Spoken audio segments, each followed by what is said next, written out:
namely Dune.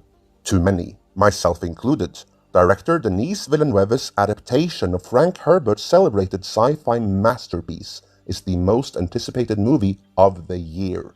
But many are also nervous, because will Dune do its source material justice, or will it too pull a Rise of Skywalker and turn out a bloated mess?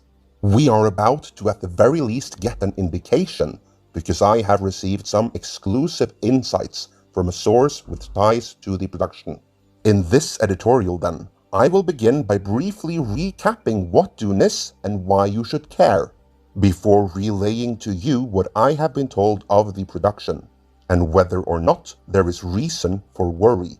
Finally, I have some news that those who enjoy the editorials on this channel may find of interest. Dune is a science fiction media franchise that originated with the 1965 novel Dune by Frank Herbert. Frank Herbert himself wrote a total of 6 novels in the Dune series, which was later completed by his son Brian Herbert and Kevin J. Anderson. They also expanded the universe by writing a whole host of prequel books. But on film, it's all about the original novel. Set in the distant future, amidst a feudal interstellar society in which various noble houses control planetary fiefs. Dune tells the story of young Paul Atreides, whose family accepts the stewardship of the planet Arrakis, also known as Dune. While the planet is an inhospitable and sparsely populated desert wasteland, it is the only source of the spice melange, a drug that extends life and enhances mental and precognitive abilities. This makes the spice the most precious resource in the known universe. Even faster than light travel is dependent on it. Since the spice can only be mined on the planet Dune, control of it is a coveted yet dangerous undertaking. The story explores the multi-layered interactions of politics, religion, ecology, technology, and human emotion, as the factions of the Empire confront each other in a struggle for the control of Arrakis and its spice. Alejandro Jodorowsky famously spent years setting up a Dune movie that ultimately never came to pass, and humanity is all deported for it. It is, without a shred of doubt, the greatest and most influential movie there never was, and we will have much more to say about it and its influence in later videos. What did end up made though was David Lynch's Dune, a notorious bomb released in 1984. It had a great cast and some truly stunning designs, but ultimately its special effects were subpar even for its time, and the movie fell apart in the editing bay, in no small part because of producer Dino De Laurentiis' insistence that it could be no longer than 2 hours. For more of Dino De Laurentiis' misadventures, with some Dune references thrown in, check out our Ultimate Conan the Destroyer retrospective. That should hold you over until we release our Ultimate David Lynch's Dune retrospective. Next, Dune was the subject of a year 2000 miniseries by John Haddison.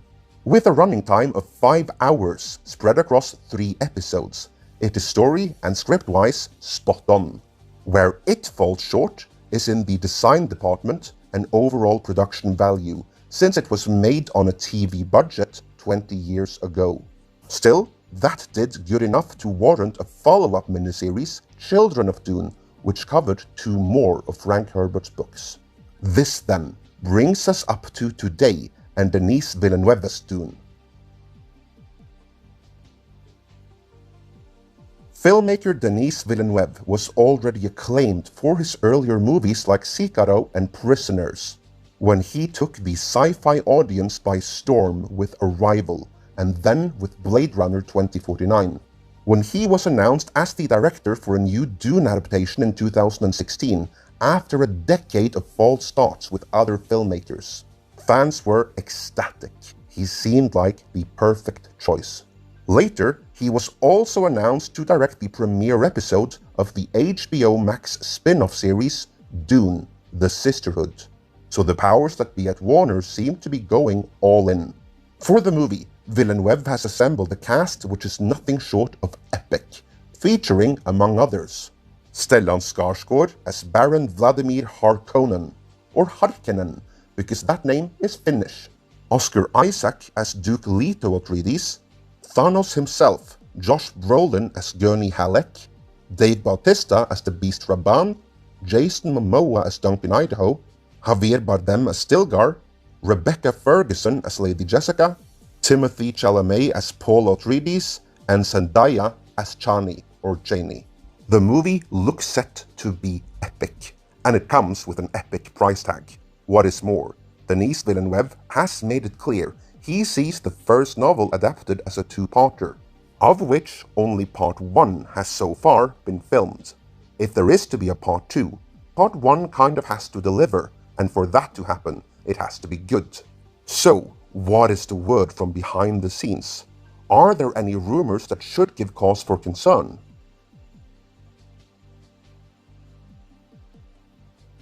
Before we move on, please note that what I'm about to relate to you is information that was relayed to me by a source with ties to the production. I am not at liberty to disclose the source, which means that none of what I'm about to say can be independently verified. As such, you must consider this as rumor and take it with a grain of salt. Just like you were told to do with all the Rise of Skywalker leaks, which later were proven to have been accurate all along. With that health warning out of the way, let's dig in. First and foremost, I haven't heard anything to indicate there have been any kind of production trouble of note, not outside of those that occur on any major feature film. So as of now, there is nothing to indicate meddling or compromised visions of any kind. Speaking of visions, I hear that Villeneuve appears to have found inspiration in the look of David Lynch's feature film, which I don't mind one bit. Never mind that the special effects on that movie weren't all that. The designs themselves were terrific, and I would welcome a look inspired by them. Here it should be noted that Villeneuve did the same thing with Blade Runner 2049, where he used Ridley Scott's aesthetics from the original movie as his foundation. In the aftermath of Disney Star Wars, especially The Last Jedi, many in the fan community are worried that Dune will take a turn for the ideological and go woke, if you will. I have been told that the movie will place a greater emphasis on the Bene Gesserit sisterhood, meaning Lady Jessica will have an elevated role. And she can do some pretty wizard stuff, as can all the Bene Gesserit. But this is for organic purposes rather than ideological. You see, all the great houses of the Landsraad, or Landsråd, that's a Norwegian word, are connected through the wives, concubines, and daughters, all of whom are Bene Gesserit, or Bene Gesserit witches, as they're called by their detractors. They are the connective tissue which opens up the entire Dune universe, and that is what we'll see in the HBO Max spin-off series, Dune: The Sisterhood. Also, one character has been gender-bent, and compared to earlier adaptations, race-bent. This character is Imperial Plantologist Dr. Liet Kynes, previously portrayed by Max von Sydow in David Lynch's 1984 feature film, and Karel Dobry in John Harrison's 2000 miniseries. In Denis Villeneuve's Dune, Dr. Kynes is a black woman. The actress has been cast and the performance has been filmed, but she has, as of yet, not been announced in the role. It is my understanding this was done to facilitate the casting of Zendaya as Chani or Janie, who is still the child of Kynes and a Fremen.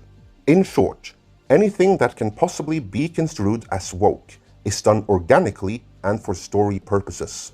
It is my understanding there will be no ideological iconoclasm.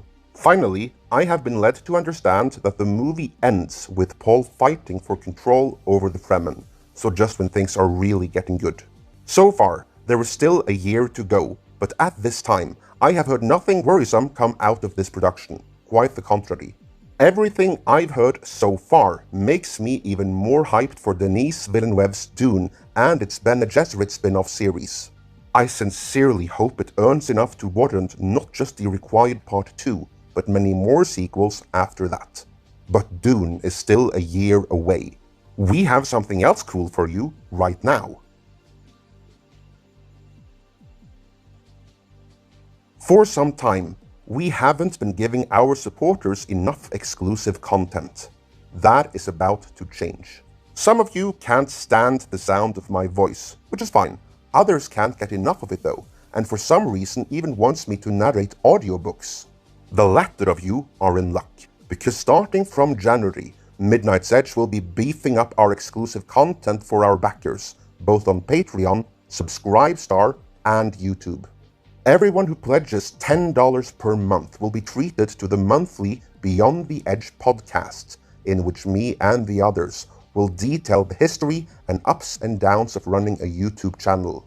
While everyone who pledges $15 per month will be treated to me narrating the myths and legends of Thor, Odin, Loki, and the other gods of actual Norse mythology.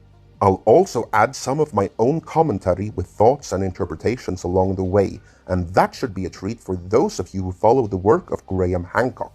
There are other rewards too, so don't wait. Check out the links in the description, sign up right now, and you'll be learning of both Norse mythology and the behind-the-scenes drama of this channel in no time. And in any case, be sure to let me know how excited you are for Dune in the comments.